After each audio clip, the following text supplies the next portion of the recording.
sait pas comment l'Algérie a réussi à liquider ce drone, mais ce qui est certain, c'est qu'ils l'ont fait dans des délais très courts. 18 secondes, c'est vraiment le temps de vie, enfin un battement d'aile.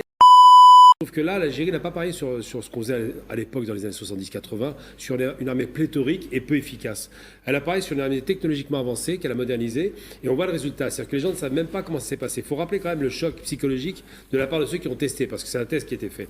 D'abord, ces drones Baytar sont les meilleurs drones du monde. Ils sont classés 2e ou 3e. Ils ont été mis en échec aussi en Ukraine, il faut le rappeler. Ça a été une catastrophe en Ukraine.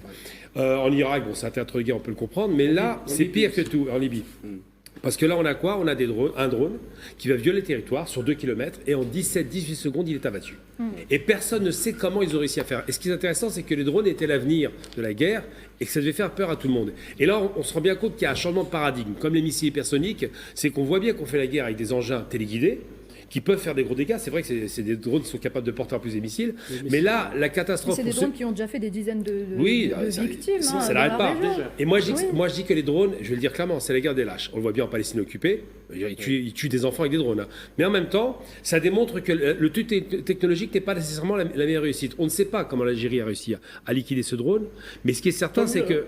Oui, c'est un secret de fabrication. Mais ce qui est certain, c'est qu'ils l'ont fait dans des délais très courts. 18 secondes, c'est vraiment le temps de vie, enfin un battement d'aile, et ça a été fait. Et ça fait réfléchir les adversaires. Parce que le fait d'abattre un drone, c'était le cas dans la guerre avec les Russes. Ils ont battu beaucoup de drones, mais ça a pris du temps. Là, instantanément, c'était fait pour dire quoi? Pour dire à l'Algérie, il y a un marqueur.